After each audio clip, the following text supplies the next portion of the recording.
Good evening, everyone, and welcome to another episode of Compass Curiosities. How are you doing tonight, Ian? I am doing well. How about you, Russ? Doing very well, Hanging in there.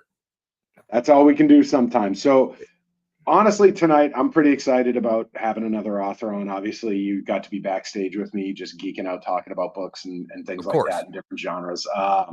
But there's a few things I want to hit at the front of the show that I want to talk about. Obviously, you guys are coming off of, if you're with the Get Haunted network, you're coming off of Paranormally Blonde. If not, definitely check out early. Paranormally Blonde on at 7 o'clock, coming up before our show. Now, they do run over just like we run over, so we want to make sure that we have that space. So I think they've been off air about 45 minutes now. So definitely check them out before us on every Monday at 7 o'clock. And then, Russ, you okay? Deer and headlights in me on here. All right. So we got you and I both have issues going on today. I got a little bit of tummy trouble. And you're a little spacey, so we'll cut each other a ton of slack tonight, yeah? Yeah, of course. Like I said, if I don't talk much tonight, that's fair reason behind it. So, excuse me. So we got a couple of things. Yep. We got a couple of things coming up in the Get Haunted Network that I think everybody should know about. We got an event coming up that we were talking about earlier. We got Rock Island. Correct. You get the Rock Island Expo or Esoteric Expo happening October 4th. October 4th. Tickets are only $5 to get in. Annabelle, the infamous haunted doll, will be present at this event. You can get all the information and ticket sales and everything from extremeticketing.com. That's a extreme XTREME. Ticketing.com has a link to all the events that are going on with Get Haunted and everything like that. Also, we have on coming up here in 2 weeks, June 21st, we have author Brian Paoni's book release happening at Missouri State Penitentiary. And investigation. The book is called These Walls Still Talk. We had Brian on the show. There's a good portion dedicated to smut writing about Rob. Of course. So I had to immediately buy the autograph copy, which is going to get dropped off there, and Rob's going to send it over to me. So I can do a little bit of audio recording of some of those chapters. And I know Rob's going to enjoy hearing my sultry voice speaking. Of course he will. As the young female protagonist who is all a quiver at his presence and his skinny jeans. So I look forward to that personally. Of course you do. So that's June 21st. Again, you can get tickets on extremeticketing.com. Like you said, I'm spacey today, so I'm like kind of losing my train of thought very easily tonight. I don't know if I'm overheating myself or if I'm doing whatever, but something's going on. Oh, take it off, big guy. Take it off. Just let it go. Also, I wanted to bring up, September 6th and 7th, of course, we got to mention the Maine Paranormal and Horror Con happening in Augusta, Maine. They just made the announcement that Annabelle will be at that event as well. They were able to work look at that. She's going from burning down plantations to traipsing across the Northeast. Exactly. And this will be Annabelle's first time ever in Maine. So really? Yep. She's never been to Maine before. So it'll be the first time this little doll's going to be up there and making the visit. I hope she takes lots of pictures. I always like seeing vacation shots. And I believe, so if I heard right, a little birdie told me that little Annabelle is going to be making an appearance as well. Annabelle is likely going to be there. Yeah. Of course. So, but as far as events, that's what we got wrapped up so far. For right now, there's a lot of good events going out there. So, check, as I said, extremeticketing.com. Definitely check that out because, it has all the information you need for all the events that Get Haunted is doing. And it's your one-stop shop for everything. I forgot we got a ball. Yep. Sleeves here. Yep. Can't do this with sleeves. I feel awkward. Don't have sleeves. I even got rid of collars. What's that? I even got rid of collars. Oh, wow. Look at that. Yeah. Oh, well, I'll just take a moment real quick and say hello to Courtney and Damien. Good morning to you, sir. Or specifically, Courtney with Trinity Paranormal. Check them out at Facebook and Instagram. Yep. Damien, you know I am, buddy. You know I am. All right, so let's get into the guest we have tonight. I'm an arms dealer, baby. And we will see you after I make a new page from us getting banned. No. You're welcome, Courtney. I'm not sure if you're thanking me for the arms or for the name drop, but I'm going to assume it was for the arms. We have Wade Kirby's in the room, and he's part of Nesper. He's going to be with Annabelle up in the main Paranormal and Horror Con, as well as traveling with Annabelle to the multiple locations that she's been to. To be fair, Wade, Maine's pretty friggin' north. Like, I don't know if there's much more north than Maine and staying in the U.S. So, but tonight's guest, we've taken a few runs at this. I'm actually super excited to have him on tonight. This is right up your alley. And yours, though. So this is what I think is really cool about tonight's guest is Derek Barton, for those of you who don't know, is an author and has really two genres when you check him out. He's got two different categories of books. He writes his horror side and his fantasy side. And for those of you who've been with us for a little while, you know Russ, big horror guy, loves that genre 100%. I personally, I am not a horror fan. I don't go out of my way for it. If it's a good psychological thriller, I love it. But Derek also writes in the fantasy side, which I am an avid reader and collector of fantasy books and things like that. A really big nerd for those of you who don't know or who haven't had a chance to meet me, because I wear that flag pretty confidently and fly it pretty frequently. Yes, you do. So he operates in both spaces for Russ and I to actually get really excited and kind of have a little bit of a geek out with. So Stephanie, thanks for joining us. Kim, thanks for joining. And everybody else in there that I haven't said hello to because I'm a rude bastard. But without further ado, I think we can bring our guest on, Mr. Derek Barton himself. How are you tonight, Derek? Good. Thank you for having me on.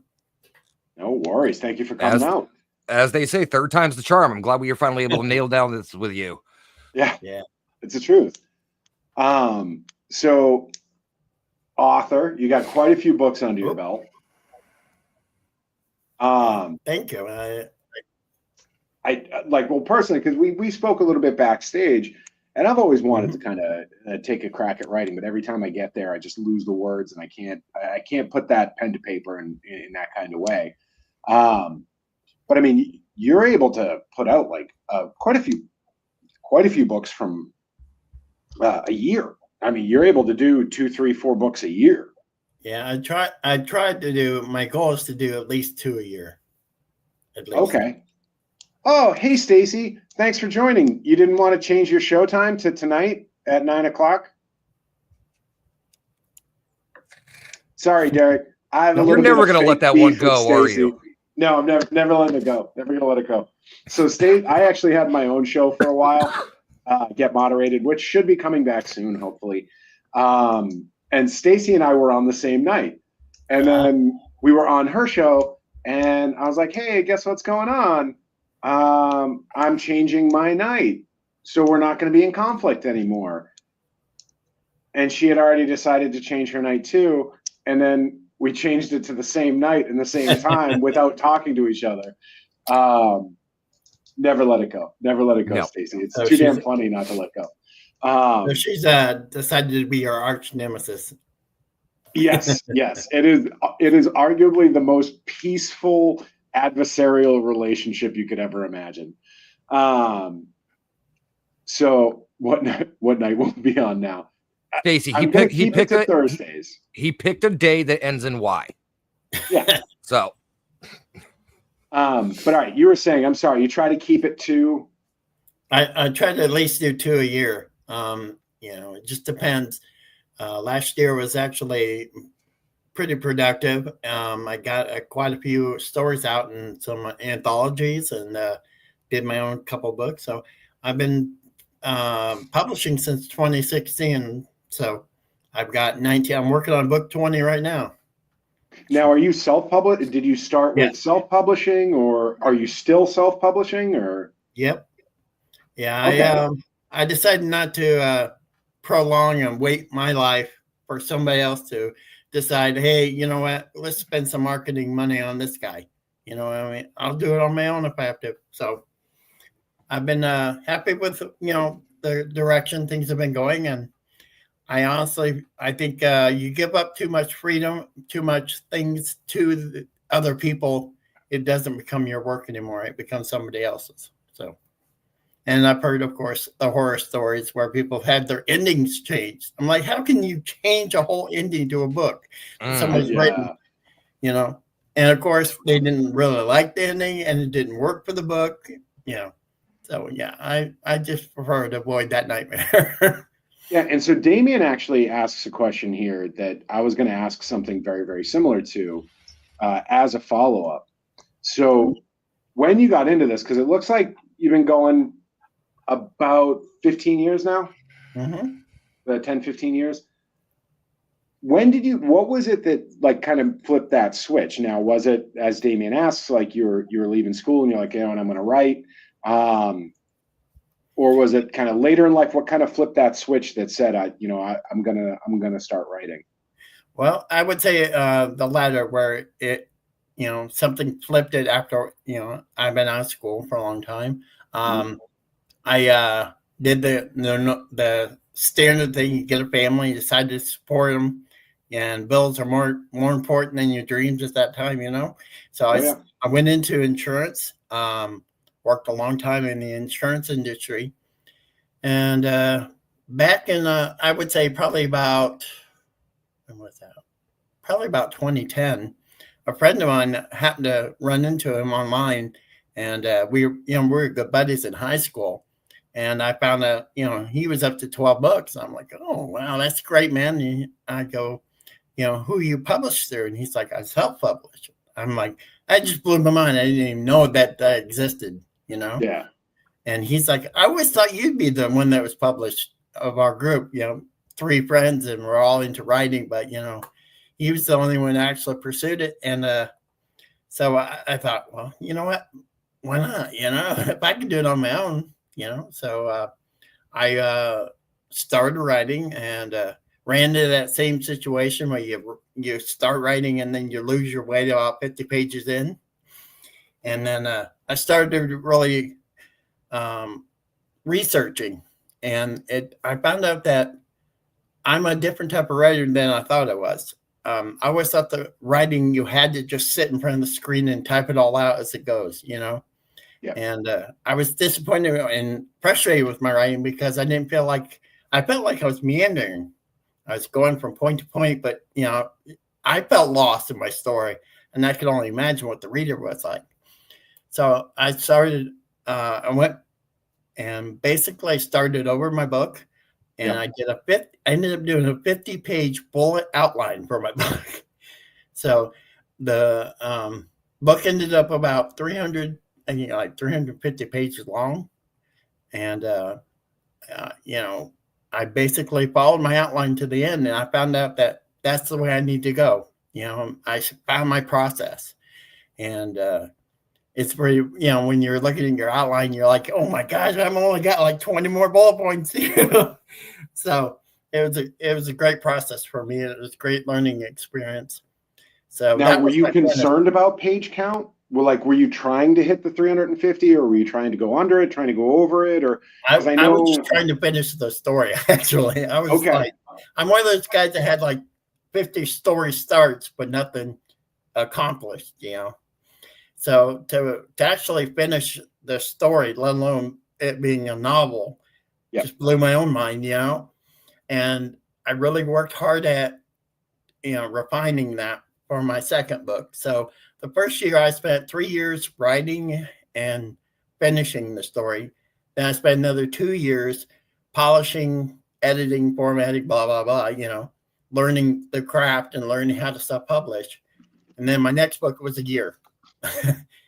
So I've really sped up that whole process now, so I can do about 2 a year. Okay. And so now, like I had said before, you kind of you splash between the horror and the fantasy, right?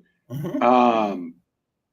When you're approaching the story, are you intending it to be one or the other, or are you thinking more kind of in like, I have this general arc I want to get accomplished, which track do I put it on? Or do you already kind of have the track and then explore where that goes for the story? It really depends on what strikes me. Like, I will say this, I have a lot of dreams that have inspired me. So depending on the type of dream, like I've had, horrific nightmares that have really been beneficial to me and made some decent horror stories for me. On the other thing, okay. On the other hand, there are stories that I want to tell with my fantasy. And I had a whole series that ended up 5-part series for my fantasy. And that just concluded last year. The first 2 books I wrote, like I said, back to back. Then I went into horror, started writing horror, and I just never got back into my fantasy. But I was really like upset by that, to be honest, because my second book I kind of left on a cliffhanger. So I really wanted to get back to it. So last year I really made an effort to do that, and I finished that 5-part series. So I'm really pleased by the whole series and how it turned out. I've also got another fantasy line I'm working on right now. So it just depends on the story I want to tell, but for the most part, it just things inspire me and things strike me, and I know which way I'm going to go with it. That's fair. And so, again, Damien's kind of stealing my thunder here with some of these questions. So, you have authors like Stephen King that just say that, like, they're the vessel for the story, right? They're just like the channel, they're the avenue. The story already exists somewhere out in the ether, and they're just there to express, right? Like they're the ones that are there to just put it to paper. And then you have other authors that say that, they have this grand idea of a personal journey or a spiritual journey or like just some kind of journey of a amalgamous character. And it isn't until they start putting pen to paper and start giving this character a voice do they understand where that journey is going to go.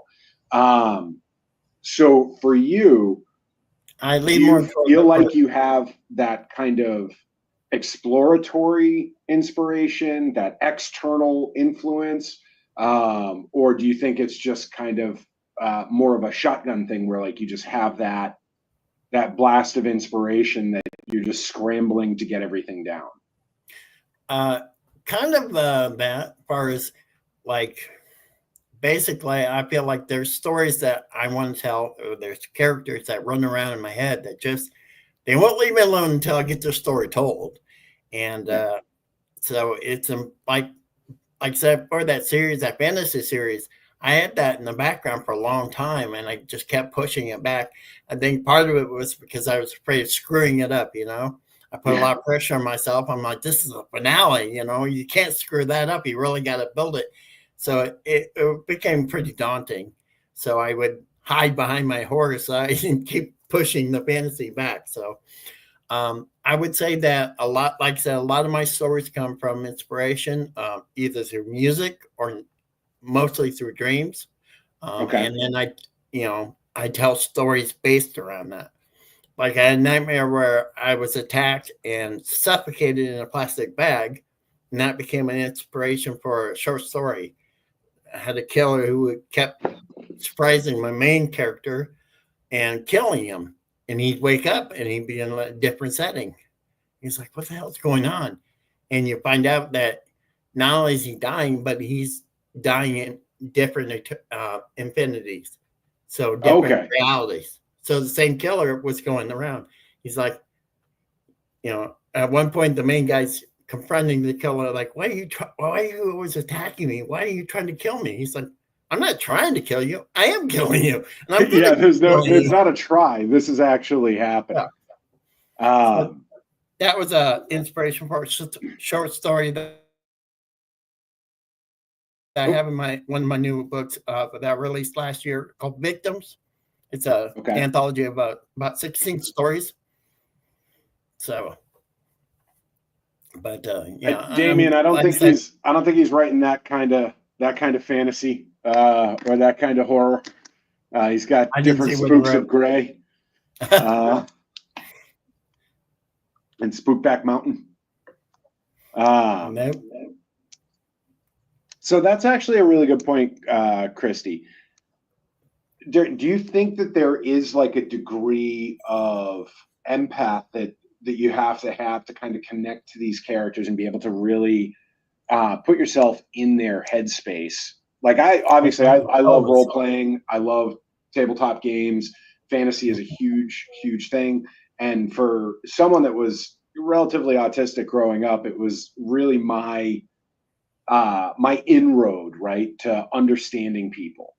And so when I hear something like that, like with authors, to be able to put yourself in those shoes in such a long-term stable relationship, unlike if anybody's ever played a tabletop RPG, it is a very unstable, very toxic relationship with your characters most of the time. So when you're in there for the pain and the suffering and the growth, but not necessarily the joy moments or the calm moments, right?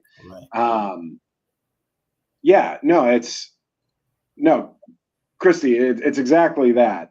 We actually had a conversation backstage about how writing campaigns for role-playing games is very similar to writing books. But do you think that you carry a degree of what people would traditionally call like an empath in the paranormal community, where you are able to kind of touch the spirit of a character? I would say so. In fact, that's I'm very I have felt the presence a lot of times, and I feel like sometimes I'm being followed by spirits. Currently, I live in a house that I feel is haunted, even though it was built new. But I live in Arizona, so I figure the land probably has got a lot of ghosts. And it's got some spirits on it, yeah. The Wild West. So I do feel like there's some kind of presence in this house, even though the house should not be haunted. As far as no one's died here. Or there's a lot of, and again, I'm a huge avid reader, and I dive into a lot of myths and urban legends and just occult and things like that. And one of the things that's actually relatively common is the concept of the attached storyteller. And so the idea that because you are an inherent storyteller, because you are someone that gives voice to the ethereal, right? Whether it's a fictional character that you've developed, whether it's, your dream where you've now given that dream a voice by converting it into a short story or a novel, that spirits with a story to tell are attracted to that and can get drawn to the energy of a storyteller. And there's actually a lot of Native American beliefs around the shaman being the grand storyteller. And because they are the storyteller of the ancestors, they're able to reconnect more. And so, you say that you're in a haunted house or a haunted home. Not literally, like there's not clowns popping out of closets, I hope. But it's entirely possible that just the nature of your being, the nature of the storyteller, you may have the attachments. Was that what was that? I can't think of the movie now, but darn, there's a movie where people are certain people attract the spirits in the night or in the ether. They're almost like a lamp. Do you know the movie's Insidious, I think is. Oh, okay. Yep. Again, horror movie, man. Not my cup of tea. My wife loves them. I'm not a huge fan. Oh, did I lose you? Or did you lose me?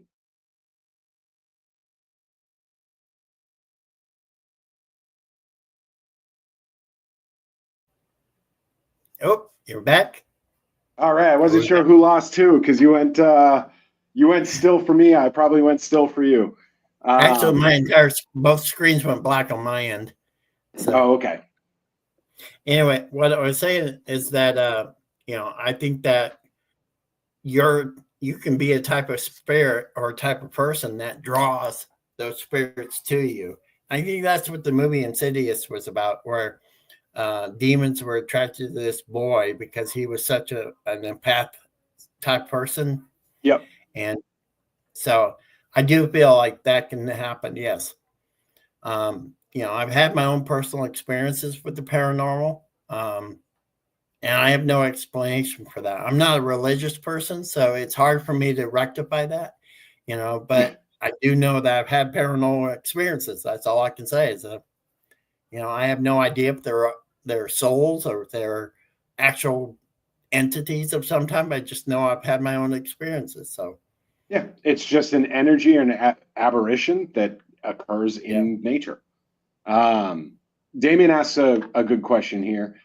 Because you do get a lot of your ideas from dreams, do you have like a dream home base where like can you, if you're away or you're in a hotel or you're out visiting or you're vacationing, do you dream or do you just kind of do you just have those dreams in kind of home base?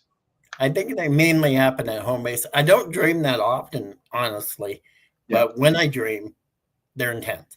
It's like, I mean, I've been, it feels like I've been smacked around sometimes when I wake up from them, So sometimes I can use them for inspiration for my stories. And sometimes I'm just like, wow, what the hell was that? Yeah. So, but I do feel that it's weird. It's almost like a lightning bolt. Sometimes just like something will spark your imagination, like they say. And it's like, oh, that could be really fun to work with or do something with, So I try not to put too many limits on my own creativity. Yeah, well, could be night terrors.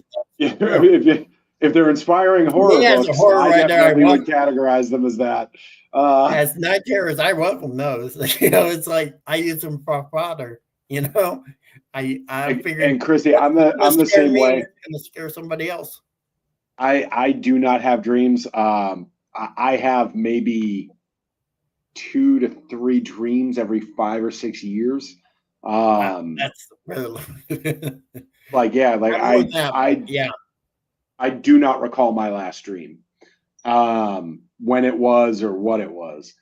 No, Russ, you're good, man. You're good. Don't worry about it. You go take care of you, dude. You didn't need to do that. You shouldn't even be on Facebook. You should be going to take care of yourself. Yeah. We'll have an update on Broken Russ here. Russ got some miles on him. Every now and again, we got to take him in for repair. Right. So,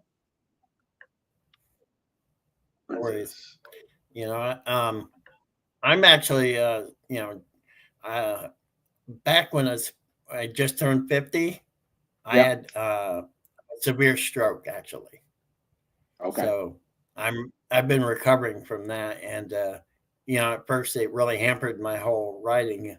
And I thought at that point I was done. I thought I was going to be forced to retire because I went from typing 75 words per minute down to 7 words per minute. And I lost complete use of my left arm and my leg, and I had problems. You could probably tell if my speech is a little slurred, just a little, but it's gotten better. But yeah, I just turned 50.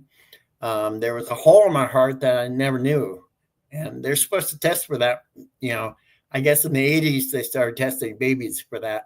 Well, I was born in 1970, so I was 10 years too late. So I was a 50-year-old time bomb just waiting to happen. Never knew it, that hole in my heart. And one night it bled and went up into my head. So I'm lucky I woke up because I was laying next to my little girl taking a nap. I'd hate for Yep. her to wake up to that. You know what I mean? Imagine Yeah. waking up to your father. And to be honest, that was one of the most intense nightmares I've ever had too. That during the time of my stroke, I had a nightmare where I was sinking into like a black oily liquid, and I couldn't swim up to the surface, and I was drowning in it.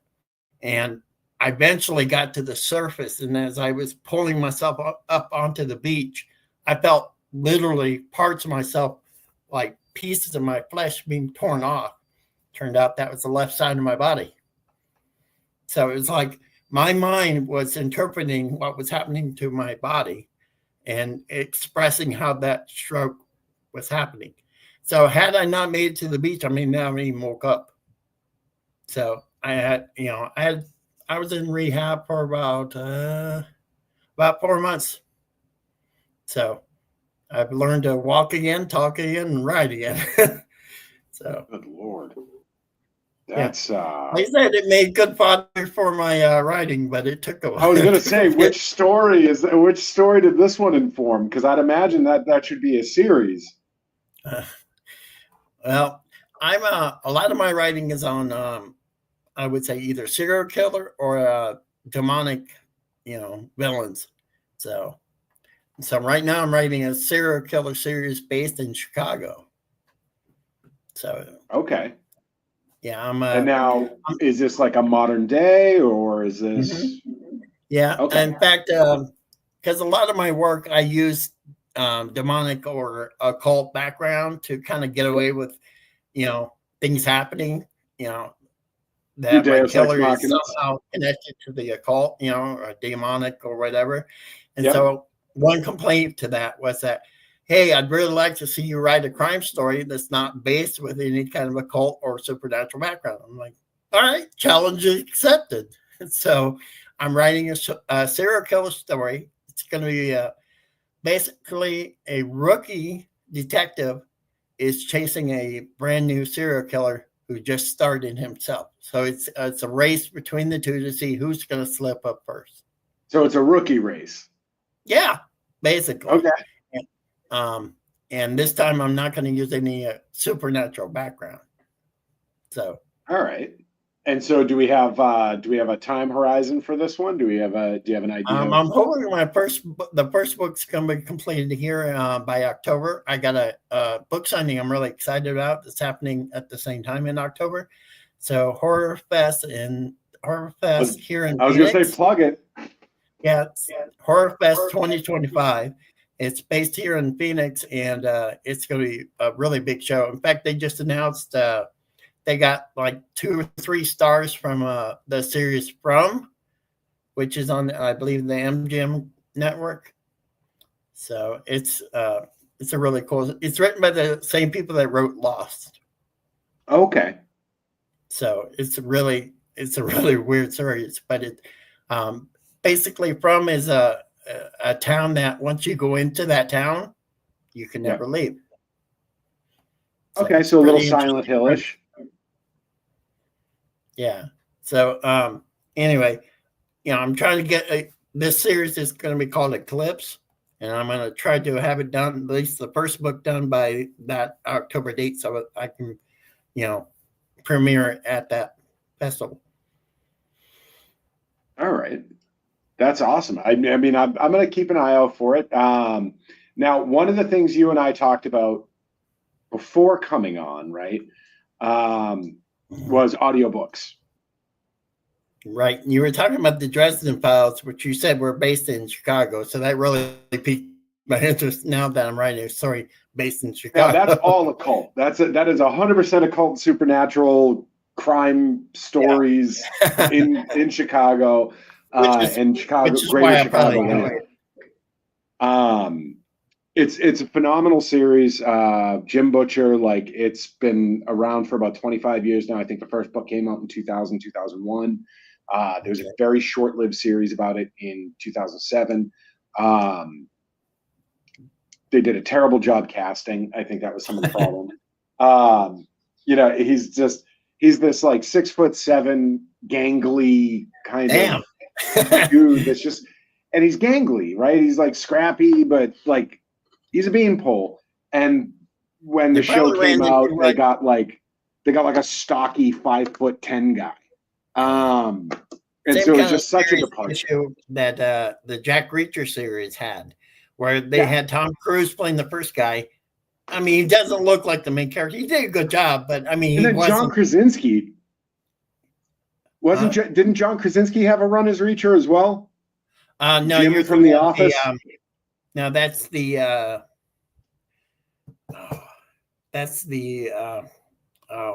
James Patterson series that you're thinking of. Oh, okay. Yeah. But now they have that new guy that was in the DC Legends and everything like that. Yeah.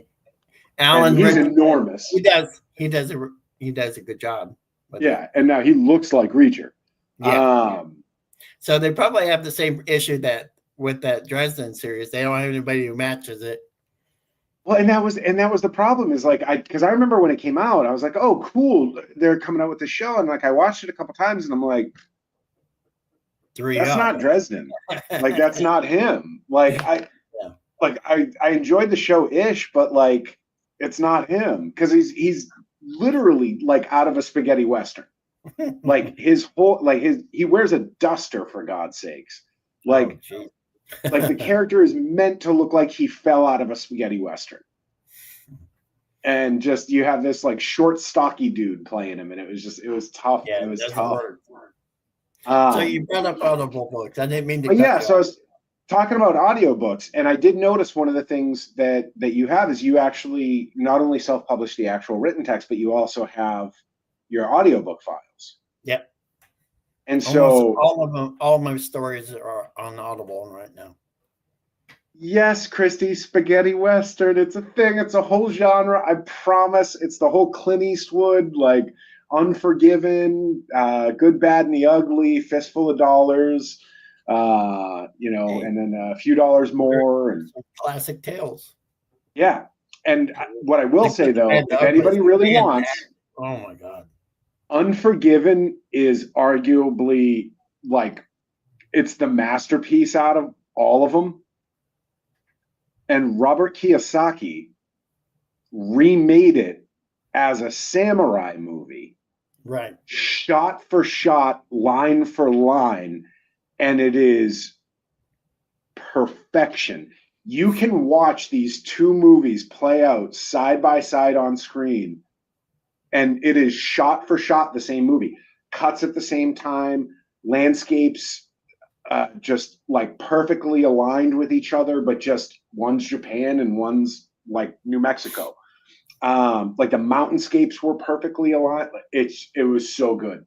Yeah, sorry. It just again, my interests are eclectic. I'm all over the place. But no, so how did you get it? How did you decide that you were going to actually provide the audio format? Because for me, that is my principal form of digestion for books. Mine too, actually.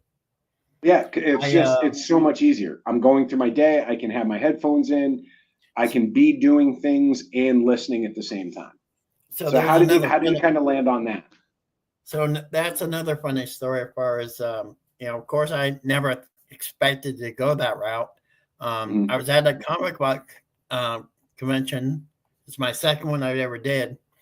And one of the writers pulled me aside. He's like, why don't you have anything in audible format? I said, well, I can't afford to do that. He's like, what do you mean? I said, no, I don't have the finances. I said, I barely can afford getting this published right now. He's like, well, you can do it so it doesn't cost you anything. And so he basically walked me through the process of how to get it done, where you basically share the royalty for any sale with the person who does the narrating. And it took me a while to find a really good narrator to do my fantasy stories. And it's funny because we actually went to school together. And she's from that's awesome. I never knew she went that route, and she never knew I went this route. So we connected, and she's done all my fantasies for me in that series. So that 5-book series that I wrote, she's doing them all. So that's so she about amazing. killed me with the second book because I had 50 different type of character voices for her to come up with. Yeah, So, and I'll be honest, my dad was my Christy, I'm the same way. I actually do both. I buy the physical book and get the audio file, and really? usually one will win. So, like, I just did the epic Brandon Sanderson Wind and Truth, which is like the culmination of his main story arcs. And I want to say it was like 1,400 pages or something like that, like some absurd. I mean, the book is 3.5, 4 inches thick. Another Game of Thrones volume size. Yeah, and so, but I also had the audio file, like, and so Nice. that's kind of a pain. Like the way Audible works is like you got to double check where you are in the chapter and then guess where your speed is against the narrator, Right.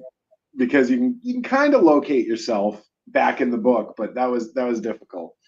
And you got to make sure that they follow, because like I've had narrators send me auditions, and like one girl, she sent me an audition and she must have changed about every seventh word and even included sentences of her own. I'm like, no, but thank you for your audition. But Wild. I said, just a little word of advice. Don't change the writer's stuff. He's not looking for you to edit his work. He's looking for you just to narrate. And she's like, I didn't change anything. I'm like, you added sentences. Don't tell me you're. I'm like, forget. I'm not going to argue with you, but You were literally sent the script. Like that's what kills me about this is you were literally sent the script. And one of my favorite things is I love having the same narrator across series because it's just the consistency and the continuity. And you know, we have Stephen King being talked about in the background. And I will tell you, and it was a tragic series of events what led to it. But the Dark Tower series, right, is entirely narrated by one man until the final book. Oh, no way. Where Stephen King narrates. Stephen King I could not get into was the Gunslinger series. I really couldn't get into it. Stephen King is the narrator in the final book. It is painful. Like I had to just read it. I couldn't listen to it because it was so bad. Not only was it just a massive departure from the voice I've been listening to for 170 hours. I'm sure different reading style and everything. And Stephen King is just obnoxious to listen to for extended periods of time. His main accent is so bad. Like it's so bad. And I'm from Boston. Like I'm from New England and I can't listen to this guy's accent. His narrator actually died in a motorcycle accident. Yeah. His book Fairy Tale, he does a character in that for the audiobook. And he does, and that's totally fine. Having him in for like 30, 40 minutes across a book, right? Totally fine. I can deal with that. But Stephen King reading I wouldn't be able to do for any 16 audio. hours is just, it's so bad. I wanted to re-listen to his Talisman, and I loved the book when I read it as a kid, so I thought, it'd be good to hear that one again. I just recently got Pet Cemetery, which was read by Michael C. Hall, the guy who does Dexter. He did a great job. No, I love that he's starting to do audiobooks too, because he does wonderful with narration. It's a great series. Dexter's my favorite TV show of all time. But it was such an amazing show. I actually started it in the Trinity season. And so like I jumped in what arguably, and maybe I do have some bias, is the best season of that show. The first is the best, but the fourth is right up there. The fourth season is the right. I liked the first, but the whole Trinity arc, it was that so season clean. finale that season finale, I'm not going to give anything away, but I was literally sitting with people, and one of the ladies screamed at one point, just screamed. Yeah. I would love to have my books impact a reader that way, but yeah, like because it was it was gutting. Like you just yeah.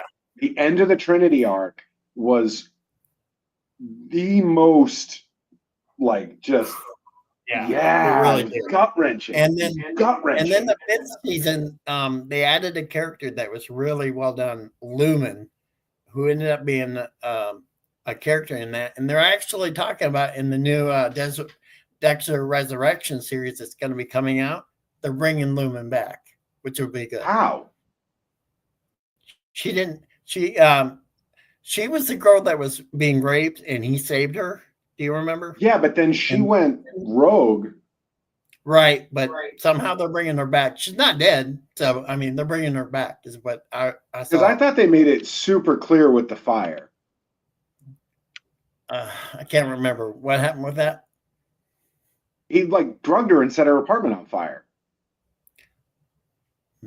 Because he hit her with the paralytic and then left her in her apartment to burn. The second season. In the second season, that was his girlfriend.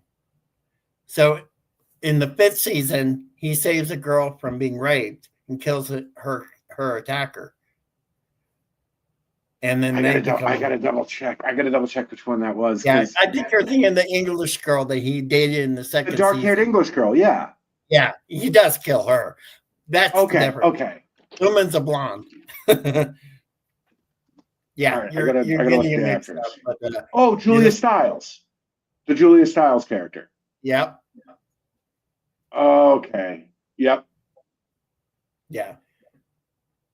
All right. No, I do remember that one now.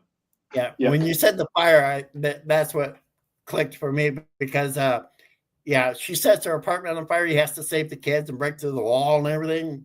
Yes. Yeah. Oh my God. Yeah, that was a good season too, but it wasn't. So what did you think of the series? What did you think of the series finale, though? So many people hated it. I actually enjoyed it. Really? I just had a malfunction with my lights here. I see that. What I think about the series finale, I read an article where one of the writers, he did like the first, like up to like, I think after 5, he quit the series. Yeah. But he was one of the writers. He said that if he were to write the finale, he wanted to do it where Dexter is on a gurney. He wakes up and he's on a gurney and it's been discovered who he is and he's being executed. And as he looks around the room, spirits start showing up like his dad does, but spirit. And these are all the people's lives that he affected, because he was a serial killer. So I thought that was pretty mind-blowing. That would have been really cool.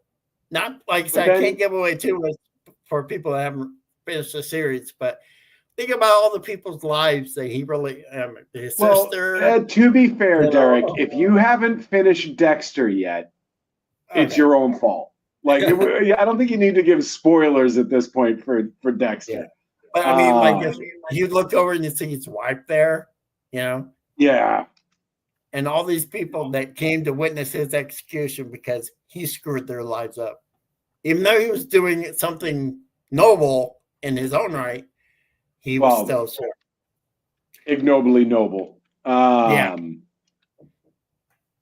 Well, and what I always think's funny is this idolization of evil characters because of a perceived code. And like American media specifically, just they miss it.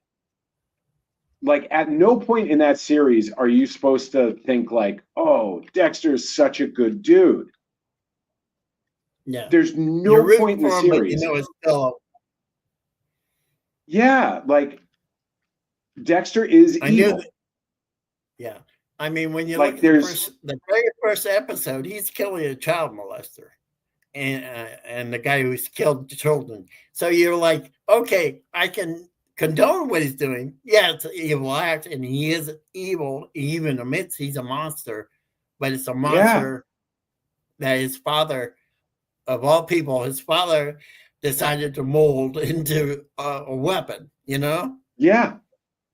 Which I like to And do. that's what it is like, but there's that lovable monster. Yeah.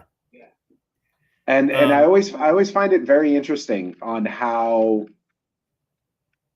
that becomes a thing, especially in literature. Right. Where if you were, and I guess maybe Damien kind of spurred my thought process on this with his 50 Shades of Grey comment earlier. But you look at and 50 Shades of, for those of you who don't know, 50 Shades of Grey, Twilight, all 100% My Chemical Romance's fault. The band. And even further, Al Qaeda's fault. I don't know if you know the story on this, Derek. Is the lead singer of My Chemical Romance witnessed 9/11, decided to start the band. Twilight initially started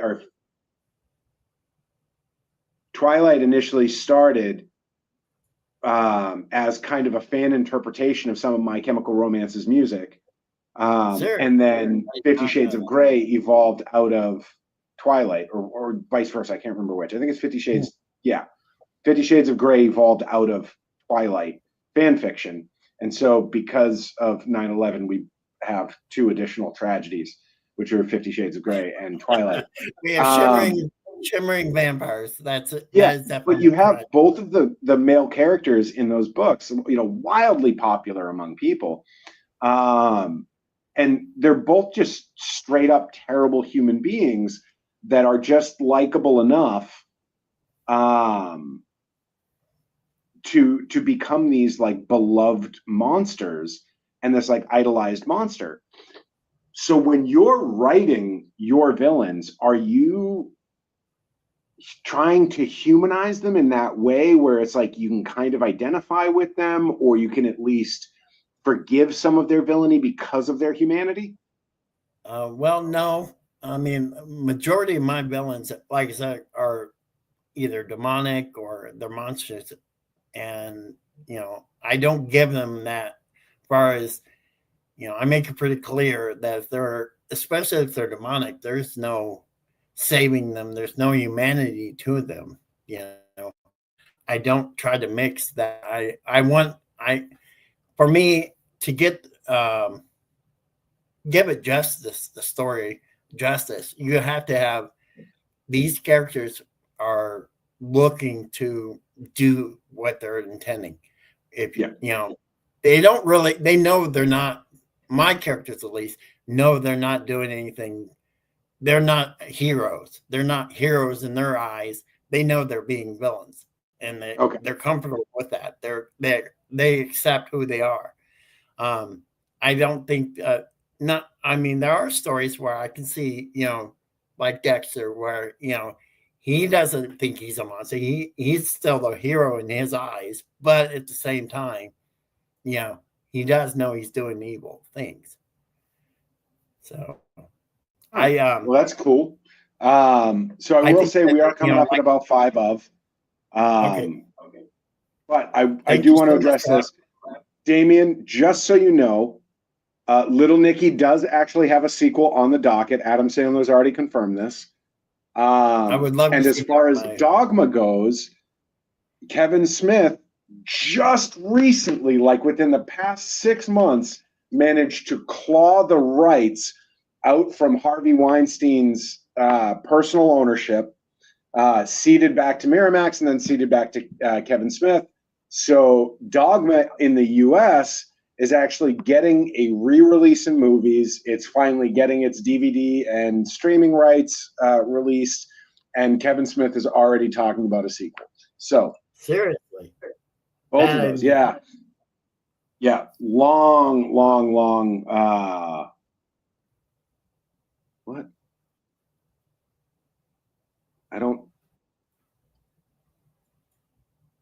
what is, hold on tight, my compass is curiosity. My compass is curiosity. I'm piercing through the rope that strangled you.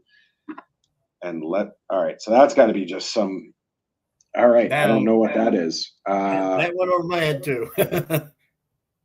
Mark, I don't know what that means or what that's in reference to.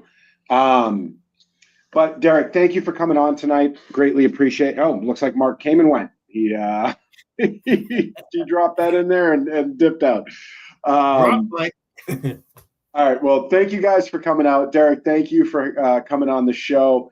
Thank you for having me. I appreciate it. Obviously we hope totally Russ is doing okay. I'm going to follow up with him here after just to make sure he's okay. But do have a couple of things I want to touch on as we go. Derek, we'll get with you here in a little bit, and thank you for coming out tonight. Any plugs, any upcoming appearances, product drops? I'm doing the Horror Fest 2025 here in Phoenix, so get tickets. It's going to be a great time. We got a lot of celebrities coming. It's the biggest show I've ever done myself, so I'm really stoked about it. And I think it's going to be a great time. Stay tuned for my upcoming book series. Plus, I got a couple of anthologies coming out. Got one that's a story I call "Suicide is for Suckers." Basically, okay. You know who H.H. Holmes is, right? Oh, of course, yeah. Well, so my short story is: what would happen to him once he hits hell? Where does he go from there? So that's what that story's about. Oh, that'd be terribly interesting. So, guys, check him out. We have author Derek Barton.blog.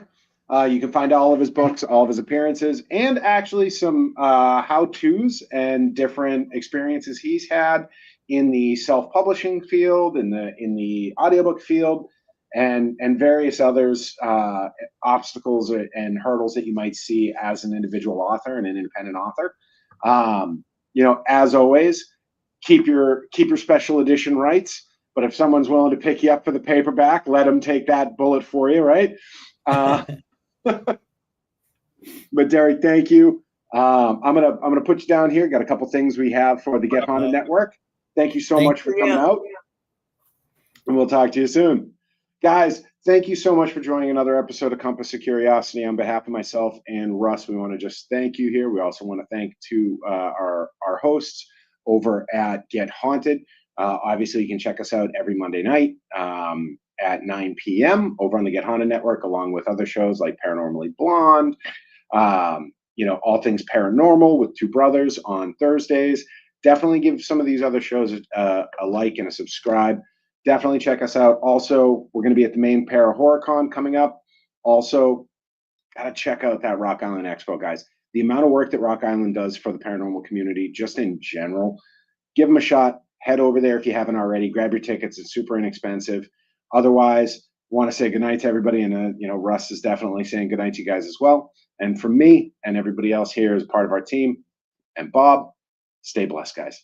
Thank you so much. The first annual Maine Paranormal and Horror Con is coming to Maine on September 6th and 7th at the Augusta Civic Center. Come meet your favorite paranormal investigators, cryptid hunters, and horror icons. Special guests include John Zaffis, the haunted collector from Sci-Fi, Jeff and Willie from Mountain Monsters, Bob Elmore Leatherface from Texas Chainsaw Massacre Part 2, CJ Graham, also known as Jason Voorhees from Jason Lives Part 6, Ronnie LeBlanc from Expedition Bigfoot, and many more to be announced. Tickets are on sale now. Go to mainparahorror.com to get your tickets and VIP packages now. For more information, check out Maine Paranormal and Horror Con on Facebook and Instagram.